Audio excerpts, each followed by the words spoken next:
Bonjour, bonsoir, moi c'est Ahmed, initiateur de cette chaîne YouTube qui a pour but d'amener les jeunes ingénieurs, les futurs ingénieurs à mieux appréhender les logiciels de conception 3D, notamment SolidWorks et AutoCAD, notamment la 3D pour SolidWorks pour la 3D et AutoCAD pour les dessins de mise en plan. Pourquoi je vous donnerai les détails dans d'autres futurs tutoriels. Tout d'abord, nous allons faire une petite prise en main de logiciel SolidWorks ce soir. Notamment à savoir que SolidWorks est un logiciel de conception mécanique qui permet de réaliser des pièces, des assemblages et des mises en plan. Mais il n'est pas très précis sur les mises en plan. C'est la raison pour laquelle je mets aussi AutoCAD pour les mises en plan. Nous allons commencer d'abord par une petite pièce ce soir, afin de permettre à ceux qui n'ont pas les bases de mieux comprendre les bases. Ce soir, j'ai choisi un simple petit dessin qui ne prendra pas beaucoup de temps. Vous voyez, il est simple.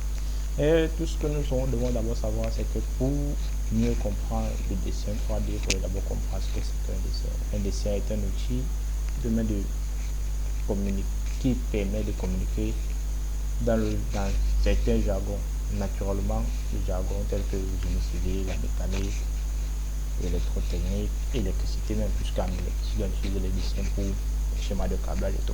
Mais là, ce que nous allons concerner, c'est dans le domaine 3D, plus précisément un peu de la mécanique.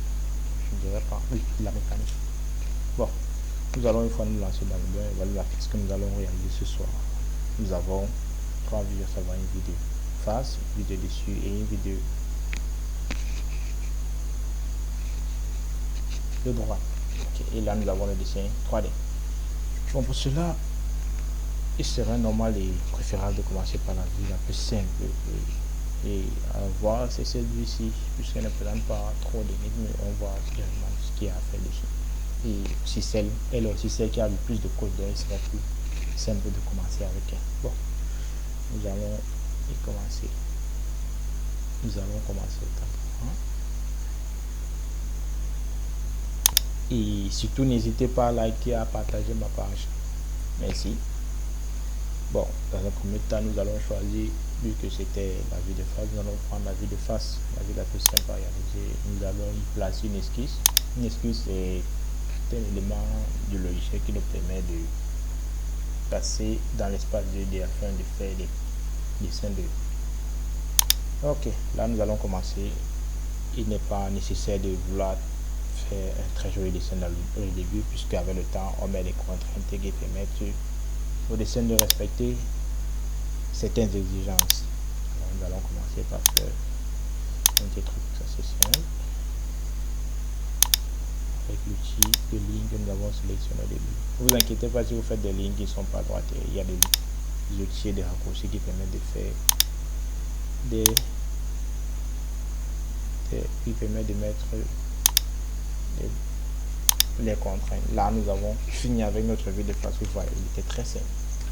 Et là dans la suite nous allons mettre des contraintes qui permettront à notre dessin de correspondre à plus d'exigences. Déjà nous allons mettre la contrainte de coïncidence entre le milieu de notre pièce et l'autre repère. Nous allons mettre une fonction de coïncidence. Et cela étant fait, nous allons mettre des fonctions de horizontale,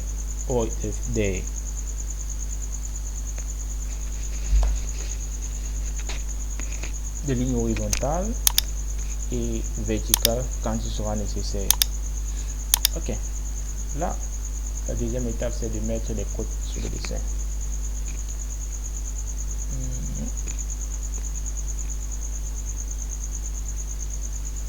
Pour ceux qui voient, ici nous avons les différents choix préférés. Réduire.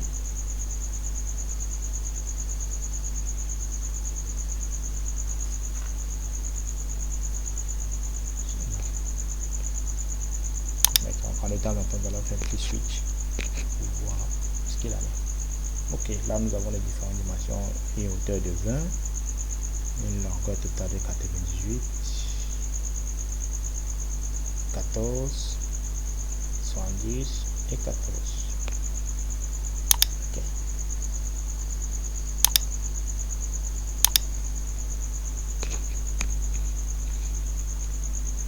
Nous allons sélectionner l'outil de dimension qui nous permet de mettre le code. Et là nous avons là il est en centimètres. Ok. 14, on ajoute l'unité millimètre. Ok, là ça met 1,4. Et là nous allons venir changer le système de mesure. Ok, nous allons double-cliquer sur notre, et là nous retrouvons notre 14 mm. Ensuite, là, ici, 98. Ne vous inquiétez pas, ça c'est les détails que nous devons régler. Ok, ensuite là, nous allons mettre une contrainte d'égalité. Déjà pour sélectionner nos éléments, nous allons utiliser la touche CTRL et la maintenir et sélectionner divers éléments sur lesquels nous devons ajouter les contraintes. Là on doit mettre une égalité entre ces droites. Ok. Et une égalité entre celle-ci et celle-ci. Ok. Ensuite, celle-ci, cette droite doit être horizontale. Et nous allons sélectionner le milieu de cette droite et l'aligner avec celle-ci. Ok. Ici, le code de 14.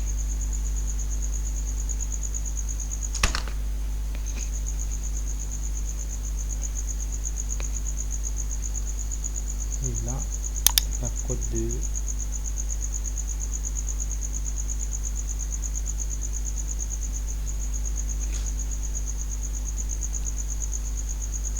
et pour avoir cette dimension qui est identifiée là, nous revenons sur notre dessin. Ok, voilà. Voici 24 plus 50, un total de 74. Ok. Alors, c'est là 74.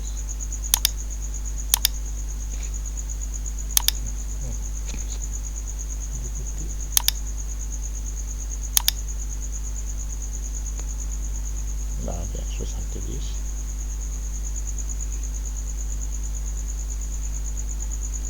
Nous n'avons pas besoin de mettre cette colle parce qu'elle est déjà prédéfinie par celle de ici. Étant donné que celle-ci est le milieu et celle-ci nous aurons mis uniquement celle-ci. Parce que la condition de mettre cette colle, le dessin nous fait comprendre qu'il sera sous contrainte, donc elle n'est pas nécessaire. Donc on est passé.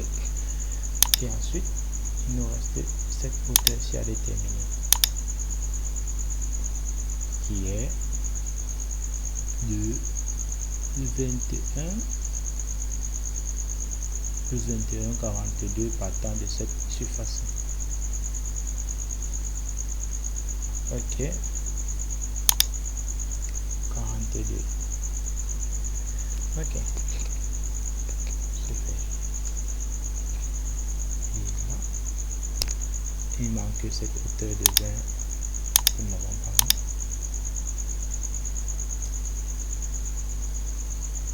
Et ensuite, nous allons rendre égaux 7 égale pour moi ces deux faces. Ok, et rendre collinière cette droite, telle sort mon numéro, et ainsi ces deux-ci.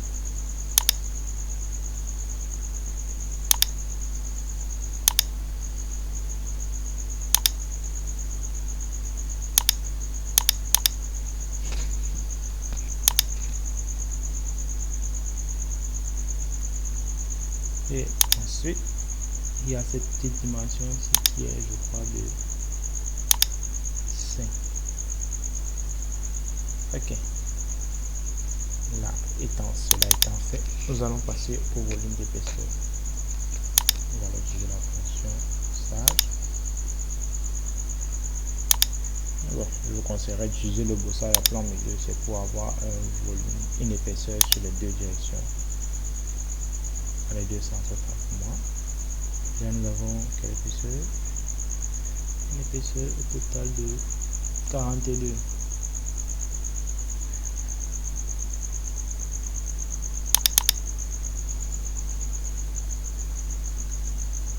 Ok, là c'est bon.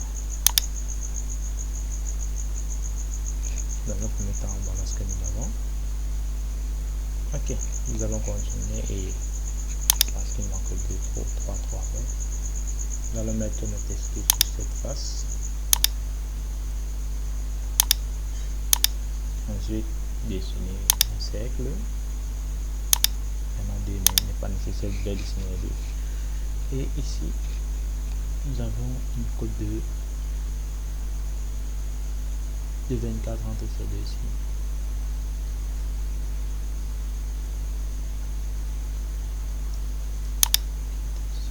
Voilà.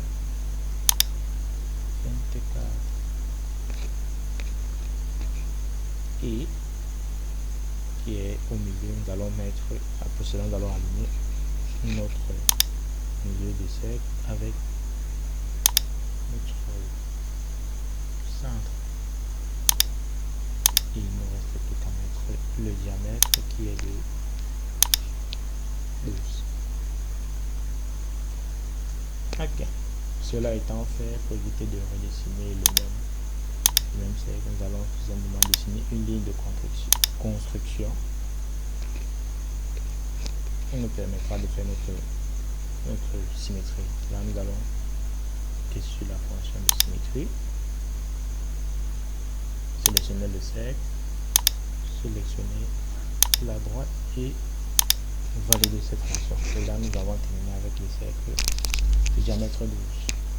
Cela étant fait, nous allons mettre notre dessin en perspective.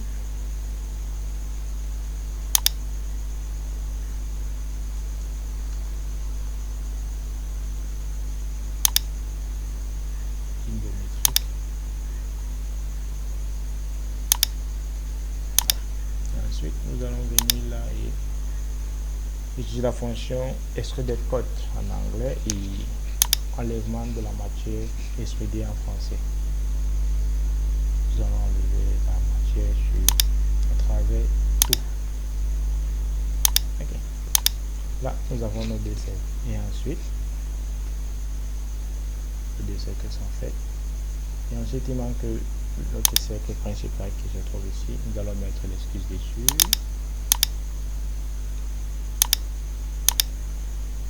Ensuite, dessiner notre cercle.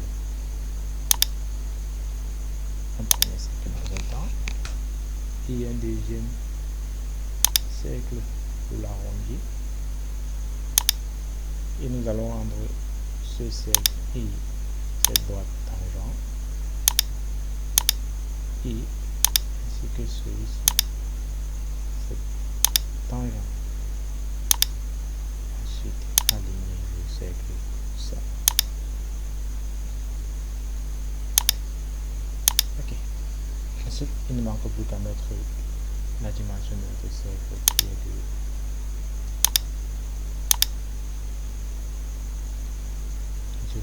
de 20 mm.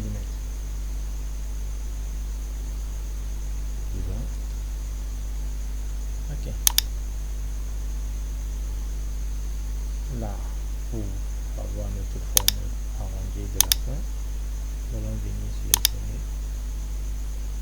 des sorties, dessiner une forme telle que celle-ci pour pouvoir obtenir notre congé final. Et ensuite nous allons venir faire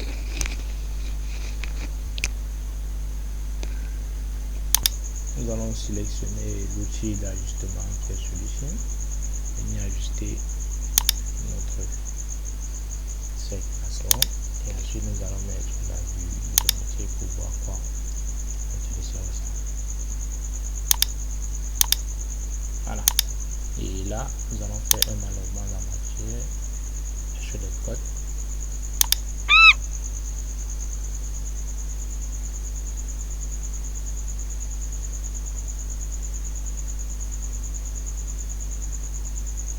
là, c'est un souci, ma machine qui m'envoie un message au niveau de la...